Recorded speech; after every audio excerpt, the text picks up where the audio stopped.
여러분 안녕하십니까? 자, 이번 시간에는요 챕터 15장 조세와 효율성인데요, 지난 시간에 이어서 4절 중립세의 문제 한번 보도록 하겠습니다.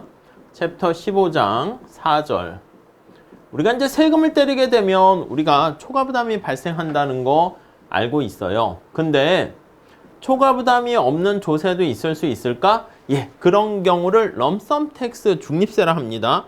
요 중립세 요거에 대한 얘기를 할 건데요. 우선 첫 번째 줄 보시면 거의 모든 조세가 초과부담을 이야기하는데 그게 바로 비효율성이죠. 근데 이렇게 럼썸 텍스는 초과부담을 일으키지 않는 독특한 성격을 지니고 있습니다. 그래서 우리가 텍스를 부과했는데 민간 부분에 교란이 발생해서 초과부담이 발생하게 되는 건데, 이 교란이 없어 이렇게 되면 초과부담이 없는 거예요. 자, 그래서 거기 보시면 교란이 없는 게 초과부담이 없는 거죠. 그래서 익세스 버든인 빵인 조세를 얘기합니다. 자, 그런데 거기 보시면 중립세에 대한 몇 가지 얘기를 좀 해보려고 해요. 첫 번째, 현실에서 중립세를 사용하지 않는 이유는 뭐냐? 왜 중립세는 이론상 존재하는가? 우리 조세 처음 시작할 때 조세 기본 원리 할 때 말씀드렸습니다. 그래서 현실에서 중립세가 존재하지 않는 이유는 뭔데? 그걸 볼 거예요. 이상적인 그런 상황이죠. 자, 그래서 거기 보시면, 자, 두 번째 단락, 중립세를 적극적으로 활용하지 않는 이유는 몇 가지, 한 두 가지 이유를 볼 거예요. 첫 번째, 자, 중립세 성격을 완벽히 갖춘 조세를 찾기는 어렵다. 존재하지 않아. 이렇게요. 그러니까 중립세가 성립하려면 아주 거기 보시면 제한된 환경에서만 중립세 성격이 발생할 수 있어요. 그래서 제한된, 그리고 특정 상황에서만 존재한다. 이렇게 보시면 되겠죠.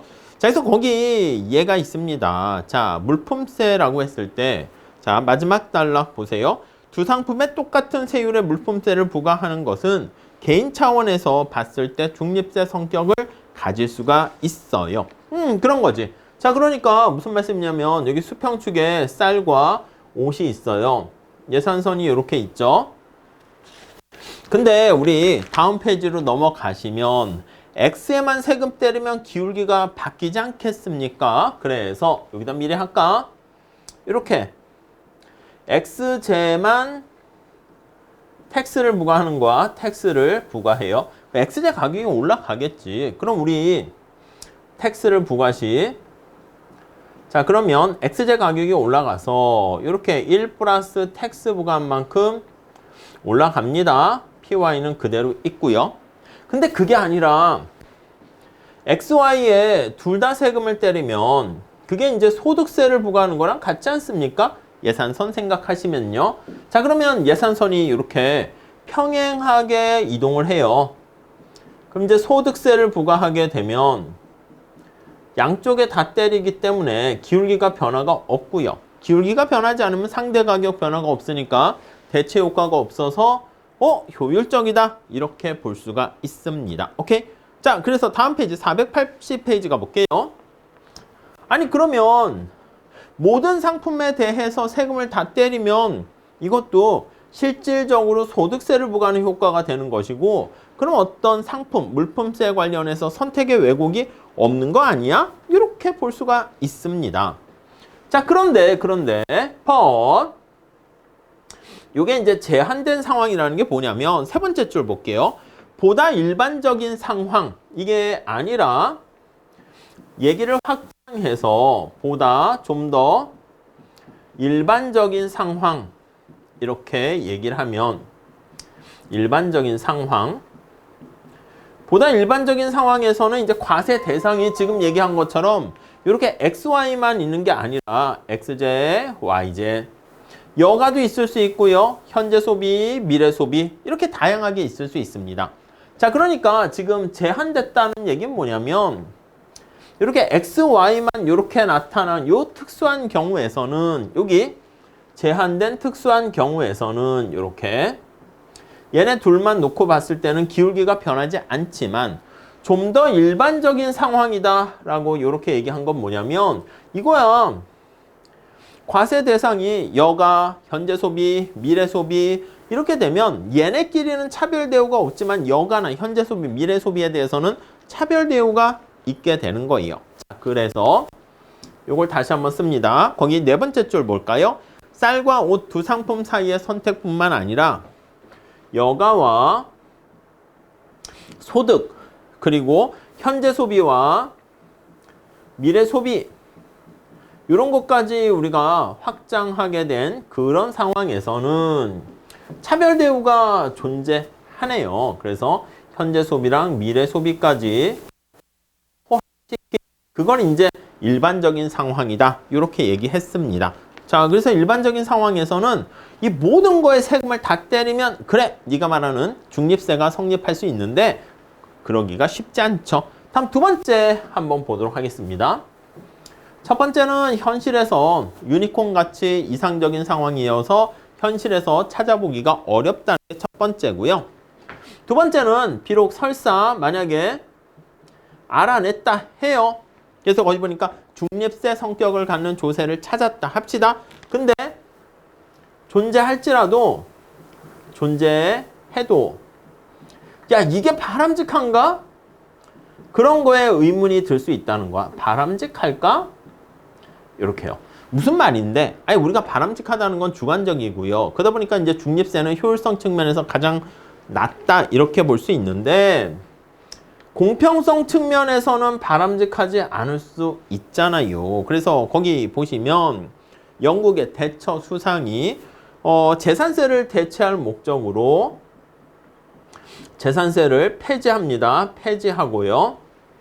그 다음에 인두세 이렇게 도입을 했어.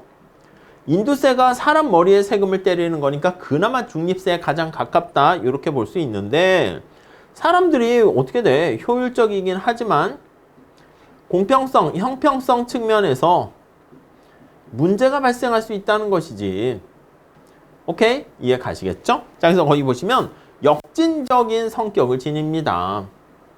그러니까 우리가 봤을 때 효율성만 판단 기준으로 보면 중립세를 찾을 수 있으면 그걸 쓰면 되는데 그게 또 결코 바람직하다라는 증거는 없다. 이렇게 보시면 되겠습니다. 우선 첫 번째 그 정도 보시고요. 다음 두 번째 어떤 내용을 볼 거냐면 자, 소득세에 대한 중립세 한번 볼게요. 소득세의 중립성 이렇게 보도록 하겠습니다. 자, 우선 첫 번째 소비자 선택이 쌀과 옷 X, Y만 있는 게 아니라 여가가 존재하고요. 그런 경우를 얘기해요. 자, 그러면 우리 이렇게 과세 대상을 보면 X제, Y제, 여가, L이라고 쓸게요. 자, 481페이지 한번 보도록 하겠습니다.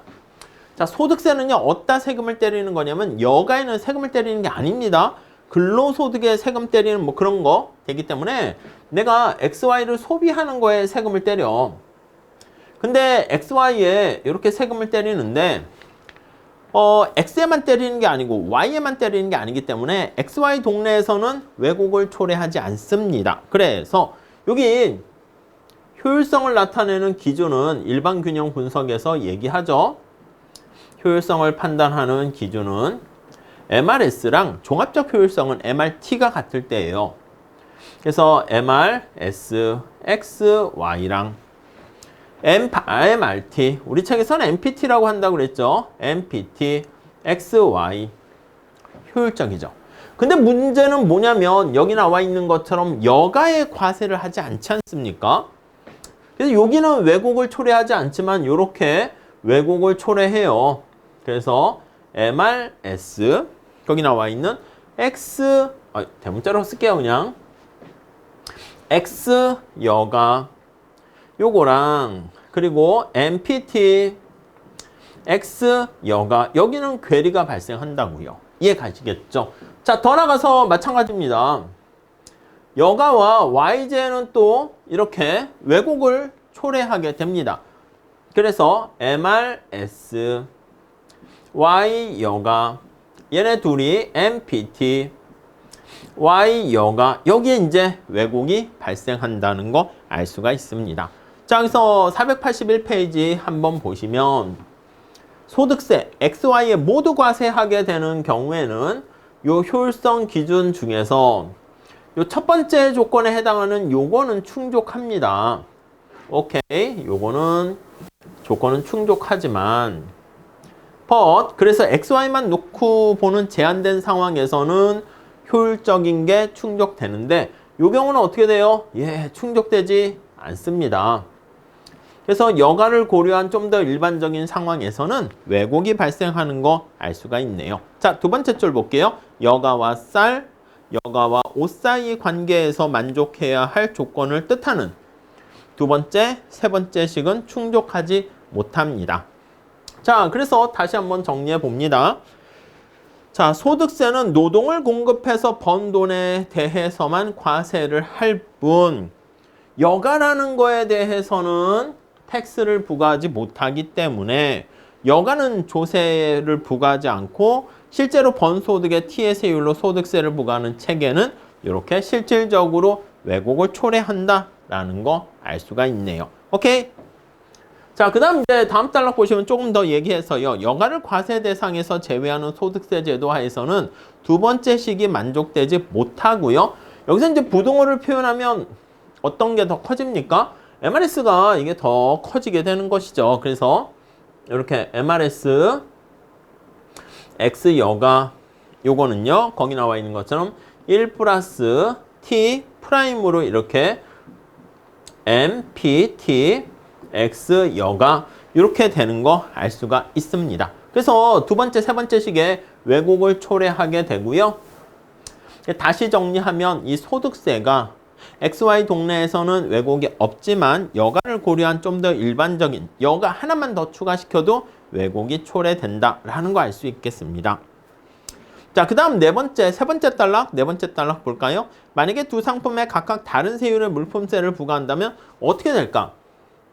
자, 그러니까 이제 우리가 비교를 하는 거야. 자, 소득세 요거랑 만약에 물품세 XY에 세금 때리거나 아니면 XY에 다른 세율을 부과하는 거. 오케이? 자, 소득세는 다시 뭐라고요? XY에 동일한 세율을, 동률의 세율을 부과하는 거야. 그래서 X와 Y에 동일한 비율의 텍스를 부과합니다. 세율을 부과. 그쵸? 근데 이 물품세는 뭐냐면 X에는 부과하고 Y에는 안 하고 아니면 서로 다르게. 그래서 이거를 차등과세라고 표현을 씁니다. 차등세율로 세금을 부과하는 거야. X, Y에. 자, 그러니까 우리가 봤을 때는 X랑 Y 시장에 놓고 봤을 때는 소득세가 왜곡이 없으니까 훨씬 더 낫다. 이렇게 볼 수가 있어요. 근데 지금 상황에서는 이렇게 여가까지 고려한 일반적인 상황에서는 소득세도 왜곡을 초래하기 때문에 여러분 차선의 정리라고 들어보셨죠? 그러니까 얘가 더 우월하다 이런 거에 대해서 알 수가 없다라는 거 알 수가 있습니다. 그래서 이거를 second best theory 이렇게 차선의 정리다 이렇게 얘기합니다. 그러니까 원래 여기 나와 있는 것처럼 진짜 효율성은 이 세 가지를 모두 갖춘 것이 최선이 돼요. 그래서 first best는요. 최선책은 이거 1, 2, 3 식이 있으면 모두 충족하는 게 최선책이에요. 근데 소득세는 얘 하나만 충족하는 거잖아. 근데 만약에 물품세를 적용해서 세 개 다 충족하지 못하면 그게 최악인 것처럼 보이는데 최악이 아닐 수 있다라는 게 차선의 정리다 라고 보시면 되겠습니다. 오케이. 자, 여기 이제 두 번째 얘기고요. 다음 세 번째. 자, 수요량의 변화와 초과 부담 이렇게 나와 있습니다. 여러분, 우리 수요량의 변화 측면에서 볼 건데요. 자, 우리가 텍스를 부과하잖아. 자, 그러면 공식이 기본적으로 어떻게 됐습니까? 2분의 1 세율의 제곱, 탄력성, 그리고 PQ 이렇게 표현했죠. 그러니까 우리가 저 물품세에서 얘기했을 때는 요 탄력성이 클수록 초과 부담이 커져. 그쵸? 그래서 만약에 요 탄력성이 제로라면 요 초과 부담은 빵이요. 이렇게 우리가 볼 수 있을 텐데요. 이해 가시겠죠? 자, 그런데 실제 아닐 수도 있다는 겁니다. 자, 그래서 다음 페이지 482페이지 한번 볼게요. 자, 어떤 상품에 물품세가 부과돼서 가격 변화가 일어났는데 수요량에 아무런 변화가 없다라고 할게요. 그래서 만약에 어떤 상품, 그냥 X라고 할게요. XJ에 텍스를 부과했거든. 자, 그러면 당연히 우리 초과부담이라는 것은 사람들이 세금 내기 싫어가지고요. 도망가야 된단 말이야. 근데 XJ 수요량이 불변이면 자, 이랬을 땐 초과부담이 없나? 이렇게 볼 수 있는데 당연히 보통 우리가 얘기할 때는요. 아시겠지만 대체 효과를 고려한 그런 건데 일반적인 오디너리 수요 곡선이 수직, 그러니까 즉 이렇게 볼 수 있어요. X가 되고요. X의 가격이 있는데 텍스를 부과했잖아? 그러면 수요 곡선이 여러분 수직이 되면 어떻게 되겠어? 수요량이 변함없는 거 아니겠습니까? 그래서 공급에 세금을 때리거나 이렇게 되면 수요량이 이렇게 A에서 B로 가게 되고요. 그 가격이 올라갔음에도 불구하고 X의 소비량은 변화가 없기 때문에 탄력성이 빵이어서 초과부담은 빵이다. 이렇게 볼 수가 있게 된다는 거지. 무슨 말씀인지 아시겠죠? 자, 그런데 거기 보시면 두 번째 줄. 지금 말하고 있는 수요는 정확히 말해서 보상 수요를 나타내는 것이기 때문에 여기 XJ에 텍스를 부과했는데 XJ 수요량이 불변이다 할 때 요게 관찰된 앞에 그런 말이 들어가 있어요. 관찰됐다는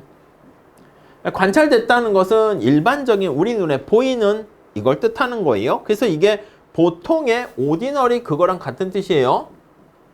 보통의 아니면 통상의 아니면 이거 마샬의 수요 곡선이라 하죠. 마샬의 수요 곡선 측면에 봤을 때 얘가 수직이 되면은 이거 우리 알고 있죠? 그래서 하죠. 가격이 변했을 때 거기 대체 효과, 소득 효과가 있는데 이 재화가 열등제여가지고 대체 효과, 소득 효과가 반대 방향으로 작동되는데 그래가지고요. 가격이 하락했음에도 불구하고 올라갔음에도 불구하고 두 개가 상쇄돼서 수직 이렇게 된다는 거야. 자, 그러니까 뭘 얘기하는 거냐면 수요 곡선이 수직이다. 그게 탄력성이 빵 이렇게 나와 있지만 초과 부담은 존재해요. 대체 효과가 있으니까. 자, 그러니까 수요 곡선이 수직일 때 초과 부담이 없다. 이렇게 얘기하려면 따라서 디맨드 곡선이 수직이어서 수요에 대한 가격 탄력성이 제로인 경우는 네, 여기 나와 있는 것처럼 이 수요 곡선이 마샬의 수요 곡선이 아닌 거야. 마샬의 수요 곡선이 아니라 힉스의 수요 곡선이 수직이 되었을 때다 라는 걸 알 수가 있습니다. 자, 그래서 밑에 두 번째 단락에 한번 보시면 두 번째 단락, 첫 번째 단락, 세 번째 줄 볼까요?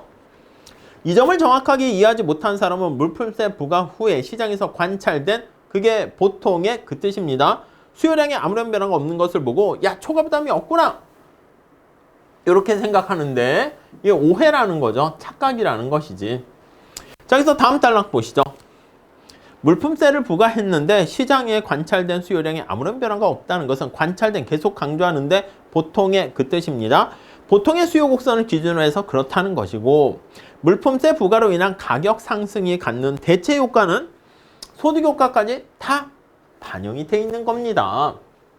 자, 그래서 살짝 다시 정리 한번 해보도록 하겠습니다. 자, 우리 미시경제학에서요 이렇게 얘기합니다. 어느 한 점을 잡아가지고 얘기해요. 여기 A점이라 할게. XJ를 하고요. XJ 가격 이렇게 있습니다. 수요 곡선 도출할 때요. 가격이 올라가는 거 해도 되고 내려가도 해도 상관없습니다. 내려가는 걸로 할게요. 내려갔을 때 두 가지 효과가 존재하죠. X의 가격이 하락했을 때 하나는 대체 효과. 잘 아시다시피 상대적으로 싸진 재화를 더 많이 소비하게 되는 게 대체 효과가 됩니다. 그래서 가격이 하락하게 되니까 X의 소비량이 증가하죠. 자, 그런데 가격이 하락했을 때 실질 소득이 증가합니다. 근데 이 재화가 열등제란 말이야. 근데 실질 소득이 증가했는데 열등제니까 소비량이 감소해요.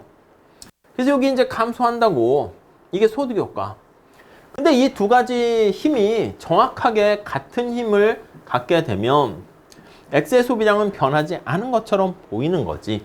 자, 그래서 우리가 대체 효과랑 소득 효과를 고려한 이 수요 곡선을 마샬의 수요 곡선 관찰된 그 말을 쓴 것이고요.